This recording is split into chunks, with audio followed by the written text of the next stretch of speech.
नमस्कार साथियों, वंदना अकेडमी में एक बार आपका फिर से स्वागत है। मैं वंदना मुद्गल। तो आज मैं आपके लिए लेके आई हूँ प्रमुख अधिगम नियोग्यताएं। तो ये कौन कौन सी होती हैं, तो इन सब पर हम चर्चा करेंगे।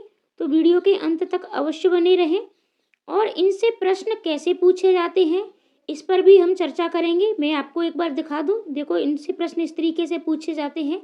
डिसलेक्सिया किससे संबंधित है, तो ये सारे हम प्रश्नों को भी सॉल्व करेंगे और साथ ही साथ ये कौन कौन सी होती हैं इन पर हम चर्चा करेंगे। तो वीडियो को लाइक अवश्य कर दें और अपने दोस्तों को शेयर भी कर दें। अगर आप चैनल पर नए हैं तो चैनल को सब्सक्राइब भी अवश्य कर लें, क्योंकि डेली आपको इसी तरीके से वीडियो मिलती रहेंगी। कल हमने प्रमुख आपके जो टैग वर्ड्स हैं उन पर वीडियो आपको दे दी है, तो उसे भी आप अवश्य देखें। प्रमुख टैग वर्ड्स की जो वीडियो है वहाँ से अगर आपने वो वीडियो हमारी देख ली तो आपकी तैयारी भले ही 0 हो, लेकिन फिर भी आपका सीटेट पास हो जाएगा। और ये आपके प्रमुख अधिगम नियोग्यताएं हैं। इन्हें ही हम अधिगम अक्षमताएं कहते हैं, अधिगम विकार भी कहते हैं। और यहाँ से सीटेट के एग्जाम में आपके प्रश्न अवश्य पूछे जाते हैं। तो ये कौन कौन सी हैं, चलो चर्चा करते हैं। वीडियो के अंत तक अवश्य बने रहें और अपने प्यारे प्यारे कमेंट भी अवश्य कर दें। सबसे पहला है हमारा डिसलेक्सिया, और इसे हम पूर्ण ट्रिक के साथ पढ़ेंगे, ठीक है। अर्थात आप इसे भूलो नहीं एग्जाम टाइम, तो इसे मैं आपको ट्रिक से बताऊंगी। डिसलेक्सिया ये आपके पढ़ने के विकार से संबंधित होता है, और ये आपका है डिस्ग्राफिया, ये आपका लेखन के विकार से संबंधित होता है। अर्थात ये जो आपका डिसलेक्सिया है इससे संबंधित जो बच्चे में बीमारी होती है और इन्हें कुछ प्रयास के द्वारा दूर किया जा सकता है। तो इसमें बच्चे को पढ़ने में दिक्कत होती है। जैसे आपने एक मूवी देखी होगी तारे ज़मीं पर, उसमें जो बच्चा था वो डिसलेक्सिया से पीड़ित था। इसमें बच्चे क्या करता है कि जैसे कहीं आपका 100 लिखा होता है, ठीक है, तो इसे बच्चा इस तरीके से पढ़ता है, ठीक है, WAS पढ़ता है, वॉच पढ़ता है। तो इस तरीके से इसे ये परेशानी होती है। इसी तरीके से आपका ये जो डिस्ग्राफिया होता है ये लेखन विकार होता है, और इसमें बच्चा यानी इसको उल्टा लिखता है, इसमें उल्टा देखता है, पढ़ता है, और इसमें उल्टा लिखता है।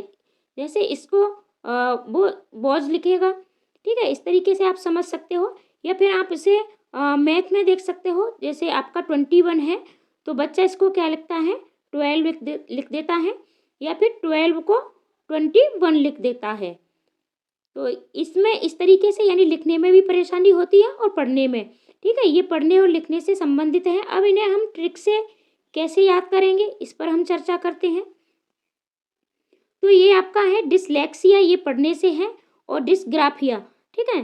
तो आप एक तो इसको 2 ट्रिक में बताऊंगी कि आप पहली तो जैसे हम किसी ग्राफ खींचते हैं, ठीक है, तो ग्राफ यानी हमारा लिखने का काम हो गया ग्राफ से, तो ये हमारा लेखन से संबंधित हो गया।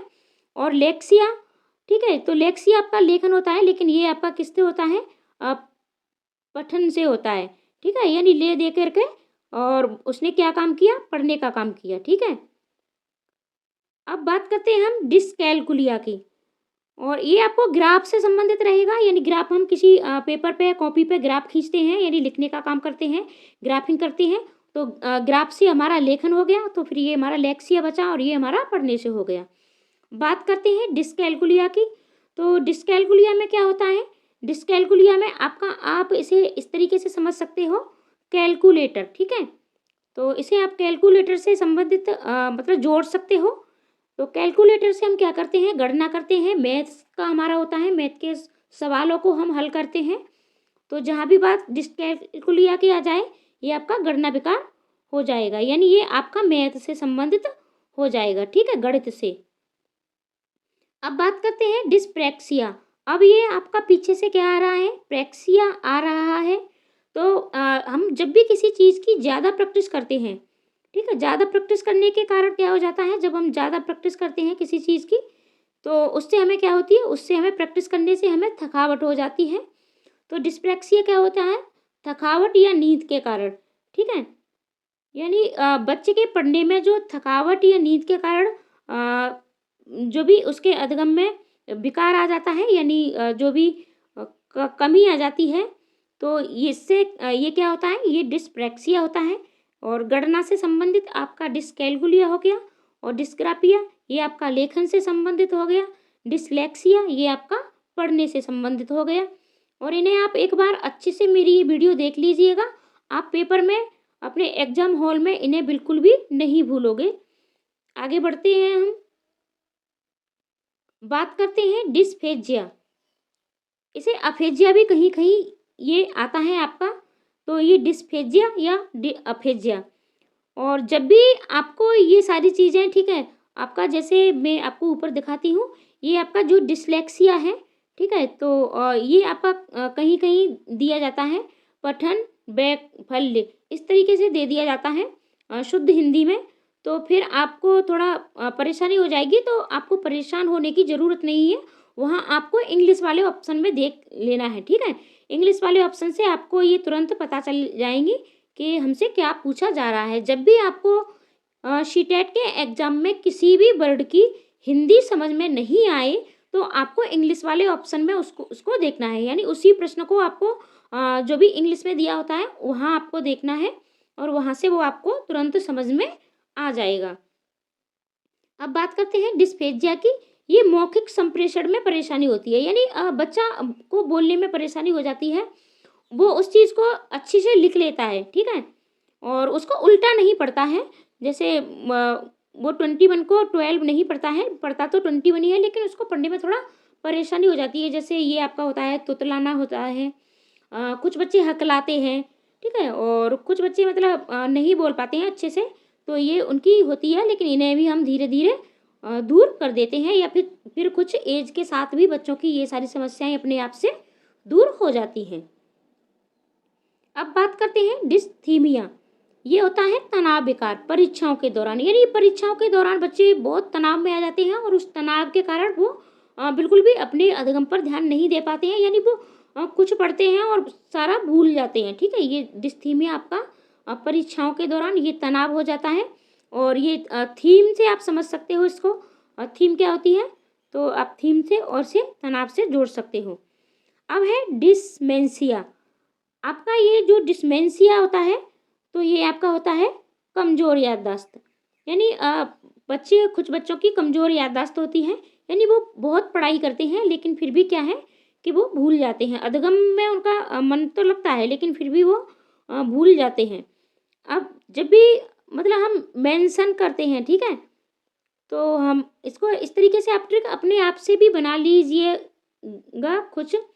तो अरे मैंने अपने दोस्त को इंस्टाग्राम आरडी पर बहुत ज़्यादा उसको क्या किया था, मेंशन करने के लिए याद किया था, लेकिन मेरी याददाश्त तो कमज़ोर पड़ गई और उसको याद नहीं कर पाया। इस तरीके से आप बना लीजिए। डिस्मोफिया। अब ये मोफिया यानी पीछे से आता है, अपने अंगों से संबंधित होता है। तो खुद के अंगों को सुंदर या खराब समझना, यानी बच्चा है तो उसको या तो वो अपने आप को बहुत ज़्यादा सुंदर समझने लगता है, या फिर अपने आप को बहुत ज़्यादा खराब समझने लगता है, उसको हीन भावना हो जाती है, या फिर वो अपने आप को सबसे अच्छा समझता है, ठीक है। ये डिस्मोफिया होती है। आगे बढ़ते हैं हम, हाइपोकॉन्ड्रिया। तो ये हाइपोकॉन्ड्रिया है, तो इसमें बच्चे को ऐसा लगता रहता है कि उसे बहुत ज़्यादा गंभीर बीमारी हो गई है। अनजान ये डरा नहीं है, अनजान डर बना रहता है, ठीक है, एक अनजान डर रहता है। और यानी उसे ऐसा लगता है कि उसे कोई भयानक बीमारी होने वाली है। जैसे कभी खांसी आ गई तो उसे लगता है कि कहीं मुझे ये वाली बीमारी तो नहीं होगी, छींक आ गई तो कहीं मुझे कोरोना तो नहीं हो गया। इस तरीके से यानी कुछ भी हो सकता है, ठीक है। आगे बात करते हैं बुलिमिया। तो ये बुलिमिया है, ये बच्चों के अत्यधिक खाने का विकार होता है, यानी कुछ बच्चे इस तरीके के होते हैं कि वो खाते ही रहते हैं, खाते ही रहते हैं, उन्हें पता ही नहीं होता कि उनका पेट भर गया है या नहीं भर गया। उनको पेट भर के खाना खिला दो, लेकिन फिर जैसे ही वो दूसरी चीज़ देखते हैं अच्छी खाने की, तो वो फिर से खाने लगते हैं, ठीक है। इन ऐसे बच्चे होते हैं कुछ, तो खाने में ये आपका बुलिमिया। अब बात करते हैं ओएसटी। तो ओएसटी इसमें बार बार है, ठीक है, थोड़ा ये प्रिंट में मिसप्रिंट की समस्या हो गई है। बार बार पुनरावृत्ति, यानी इसमें बच्चे क्या करते हैं, बार बार हाथ धोते हैं, बार बार कहीं उठते हैं, तो इस तरीके की ये भी एक बीमारी होती है। अब बात करते हैं प्रोजेरिया की। ये कमायु में वृद्ध होना यानी बूढ़ा होना। आपने एक मूवी देखी होगी पा, तो इसमें क्या होता है कि बच्चा मतलब अपने 10-12 साल की एज तक में ही बिल्कुल 80 वर्ष जैसा बूढ़ा हो जाता है। तो ये भी एक आपकी बीमारी होती है और पा पिक्चर से आप ये प्रोजेरिया को जोड़ सकते हो। आप इसमें अमिताभ बच्चन ने पा का रोल किया था। फिर है आपका फेल्सिट सिंड्रोम। तो इसमें बच्चा क्या करता है कि वो निराशावादी हो जाता है, स्वयं को दोष देता है, यानी जब भी वो नहीं पढ़ पाता है तो वो स्वयं को दोष देने लगता है कि मैं जीवन में कुछ कर ही नहीं पाऊंगा, यानी उस वो अंदर से बहुत ज़्यादा निराश हो जाता है, मैं कुछ नहीं कर सकता, मैं पढ़ नहीं सकता, मेरा कुछ नहीं हो सकता, इस तरीके से बच्चे अपने आप को दोष देने लगता है। फिर है आपका सीजोफ्रीनिया।